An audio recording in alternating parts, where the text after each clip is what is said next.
Hello, people. My name is Simbala Dazil, and I want to welcome you back to my channel and to my videos. I am continuing my story, Awakening into the Void.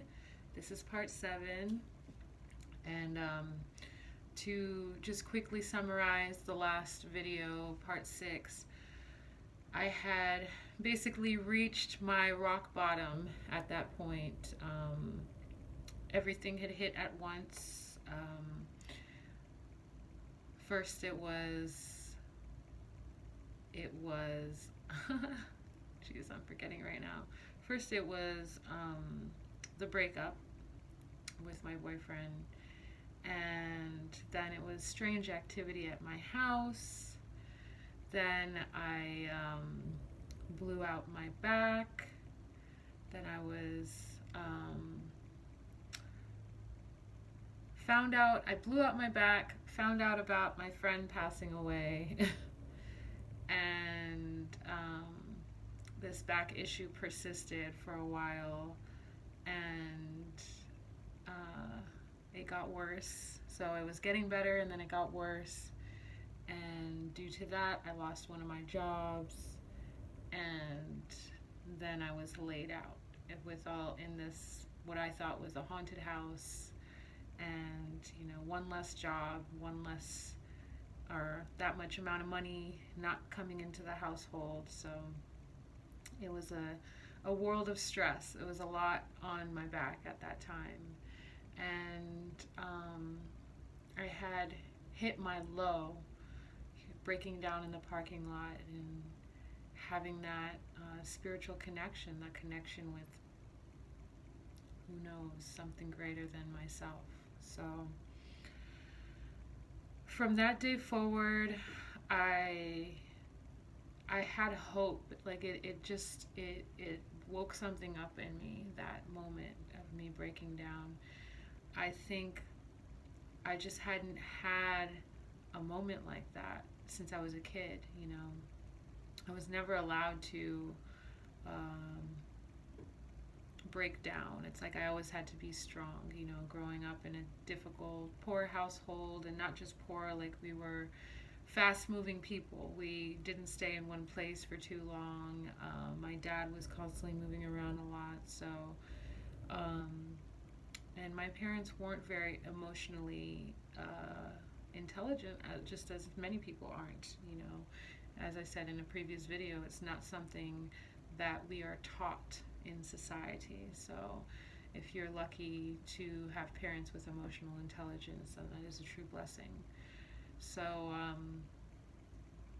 because of the high stress of how we were living, there was no time to have concern of their own feelings nor the feelings of us, their children.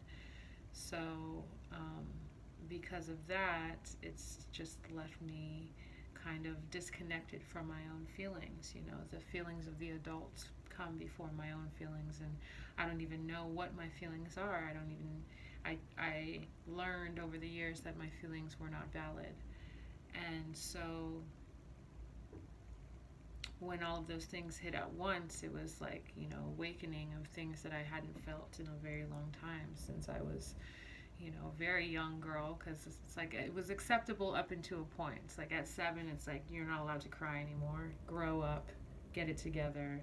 It's time to buck up. So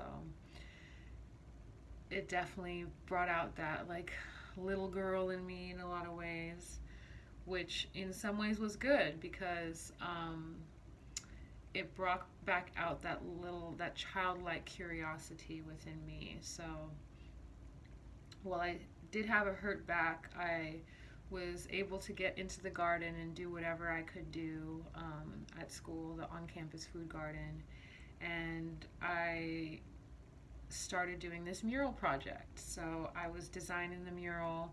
It took me a while to come up with the concept and the colors and everything like that. And by the time I was ready to do the mural, my back was starting to get better. And it's just all these things were starting to improve because I took this opportunity to turn my depression into to self-satisfaction in some way. I knew that something within me told me that it was my mood or my state of being that was attracting those negative things in the household. So, this energy, this overbearing energy in our house, I felt like in some way I was causing that just by allowing the depression to overtake me. Almost as if this, I created this energetic, monster that was haunting me. So I knew I had to do things to get my mind off of the breakup, help me heal through the, finding out of the death of my friend. And I even think Michael Jackson died that year, which maybe to some that's not a big deal, but to me it was a very big deal. So there was just a lot going on. Or I think he died later that year. So it was just, it was a heavy year. So yeah, it was nice that as I started doing these other activities, the farming and getting into community in that way and volunteering and then getting this mural together, it was starting to lift my spirits, and thank God for the roommates that I had. Shiloh and Dustin Mitchell, those are my homies. I got permission to shout them out. They are amazing people. They are absolute angels, and they definitely held me down. Like, I don't know what I would have done down there without them by my side during that whole time. And honestly, we held each other down because it was tough times. A recession in the city, living in what seemed to be a haunted house or apartment. It was a lot going on.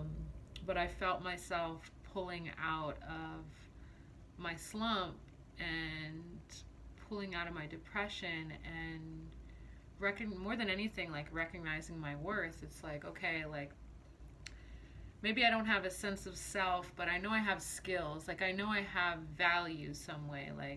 And I think what I want to suggest, and just something I realized in that time, is in my depression, something that really helped pull me out of it was giving back, the volunteering, the farming. It was for something greater than me. I was helping with this project to provide food for the community, for the downtown food community, or the downtown San Diego community, which was a great thing at the time because San Diego would be considered a food desert. And what a food desert is a place that has little to no grocery stores for its people, for its citizens. So in replacement to grocery stores, they might have like liquor stores or gas stations and stuff like that. So there's no nutritional value to the foods that they provide at those kind of places. So San Diego is one of those kind of places where, the grocery stores are few and far in between, and they're not that great to begin with. So to be able to do this garden was huge, and getting on the news and letting people know we were there. We started a farmers market with this garden, so we'd have an on-campus farmers market twice a week, and it was incredible. And that was such a great way for me to pull out of that, because what can happen with depression, and especially at that time in my life, in my awakening, is what I didn't know what was happening, but was happening, was that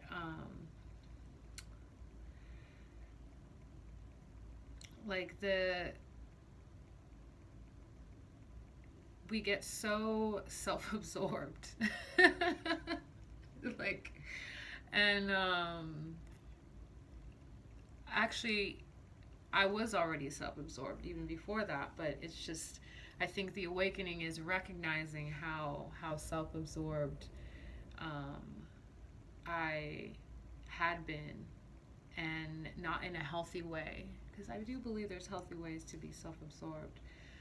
Um, so to give back and do things for the community, it it really helped bring the focus off of myself and into something of value, that it's a collective, and it was really positive. And same with doing the art, was like the art exchange, doing this mural for these people at this gym was like, it felt really good, because I know I'm good at what I do. I'm an artist. I'm good at that, and to be able to provide that for this business, to provide a beautiful piece for them, for the community, it felt really good to do that as well, and it really helped to begin to create worth for myself, again, and this time this was a true sense of worth, of who I was as a person, or just as a human being. I was starting to feel some sense of worth, in doing these things, and things were starting to look up. My housemates, they got married, and I was in their wedding, and it was such a beautiful occasion. We had an amazing time, all of us together, and then they went off to Europe together, to Spain, and I was left at the apartment alone to contemplate with my thoughts. And while there was still activity while I was there alone, I got through it, and I'm very happy that I did, because it could have been it could have been scary, but I got through it. And I was so lucky that summer to be gifted a trip by my sister to Europe myself. So I was able to join her in Europe that summer for like 3 weeks, and we went to Eastern Europe. And I had been talking about starting an art business before then, because it's just like, look, I can provide a service. Like, I'm a muralist, and I'm learning graphic design, and I can do paintings, like custom art pieces and stuff. And I thought, like, I really need to start an art business. So now I was creating purpose for myself. It's like, okay, I'm volunteering, and I'm doing, providing a piece for this business, this downtown business, like providing a service for my community. So now I can actually provide these services and charge people for them. So let me start an art business. So it was just like this path of like finding my purpose now, and to go on this trip to Europe, and reconnect with my sister, and then connect with all these young, vibrant people who are my age, from England and other places, Eastern Europe, and be super motivated by their vibrance. And in talking about what I wanted to do, this art business, I got so much motivation and so much encouragement from these perfect strangers at the time. And that in itself gave me even more self-esteem and more motivation. And it's interesting, I think back at just my moods at the time and how I was. And at the time I was very moody, and I became that way over the years, of being very moody and defensive and spiky. And I do recall moments on that trip of just being super combative with my sister. And it's interesting to know, to recognize that, those feelings or those reactions, that reactivity has been overcome over the years. But bringing bringing that kind of attitude in travels and stuff like that is not necessarily the greatest. So But I'm so grateful that my sister provided that trip for me. It was such it opened up my world, to connect with so many people in a foreign land and have that encouragement that everything that I said that I wanted to do, people were like, "You can do it. You got this. Like, I believe in you." And I don't think I ever heard those words before in my life. It was like the first time um, I was hearing that from people, repeatedly, and people showing folks my art and getting good feedback. It was just like, wow, like, okay. Um, I was able to finish the mural right before my trip, right before I left, so that was a huge accomplishment for me. So I was just doing these things to just boost my spirits and get myself out of that slump, and it really was working. Um, I still did find myself in, frivolous, silly love connections, or I wouldn't even call them that, more just dating connections that now I define them as distractions. But they weren't as heavy and intense as the one who got away, as as some say. Um, but things were improving, and unfortunately, what I gave up in going on that trip to Europe was my job. So I did give up my job at the hostel, which I was hoping I would be able to get it back when I came back, but I left unceremoniously. I did not show up on my last day of work, and due to that, they did not want to take me back to the company, and rightfully so. So I came back from Europe, and I was motivated. I was excited. I just knew, like, I can do this. I just got to make business cards. I got to make a website. I was just ready to get it all going. So I got to work and just started working on.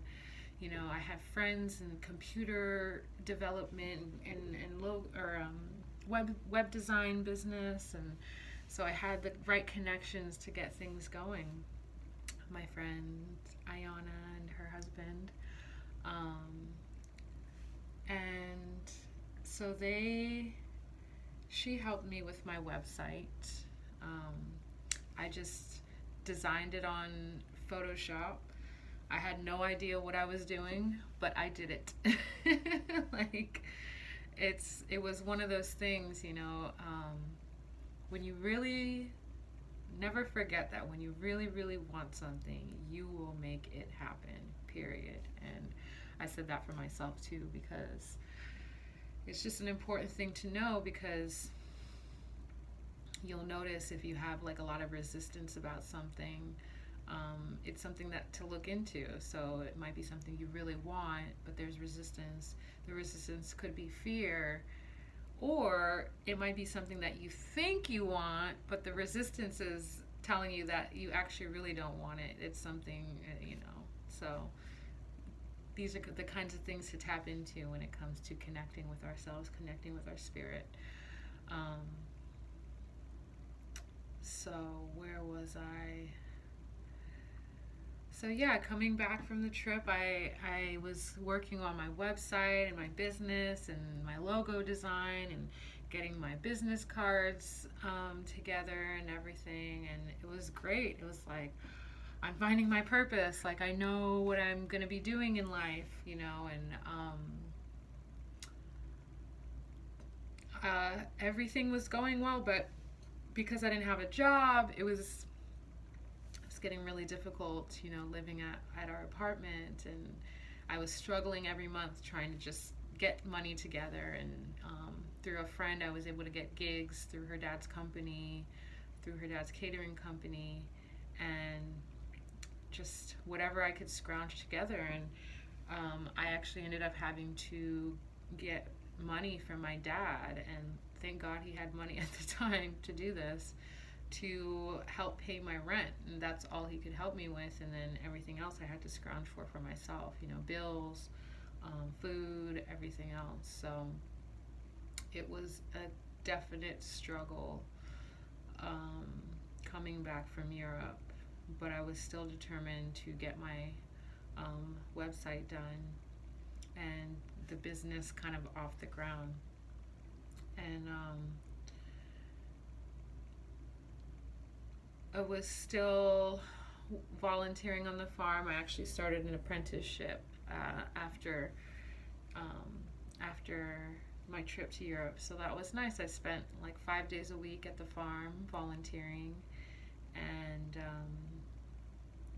working on my business and trying to do whatever jobs that I could to get my money together so I could pay my bills and everything like that. And basically, after time, my lease was up, so my roommates and I, we were scrambling, trying to figure out where we were going to go next. And my friend, she and I decided we were going to get a room in town, and her boyfriend was going to move back to live with his cousins in the next city over. And so that was difficult because they had just got married, and so to be separated and she and I sharing a room, it was a lot. Like, it was not a big deal that she and I were sharing a room, but there was just a lot going on at once, and we moved in with a bunch of strangers, so that was just odd. um, but everything hit a point. It was just like all of a sudden there was like a realization that this is not where I need to be right now. My sister up north after our trip to Europe, she had vibed with all these Europeans, and she decided, hey, I'm gonna go move to Europe. And so, because she was moving out of our mom's house, and nothing seemed to be working out for me in San Diego. I couldn't find work. I didn't want to go back to school. I wanted to work on my art business. I decided in an instant it's time for me to go back up north. So I planned within like a 3-week period of time, like, okay, I'm just gonna leave. Like, I had maybe a few weeks left of that month in that apartment that I was living, and it was a month-to-month thing. And I basically bounced out of there and went back up north to move in with my mother. And mind you, I have not lived with my mother since I was 18 years old, since the middle of being 18. And at this time, I was 24. Yes, I was 24 years old. So I just turned 25 and moving back home with mom. So on that note, I will continue in next video in part 8. So thank you for watching, and I hope you have a wonderful day.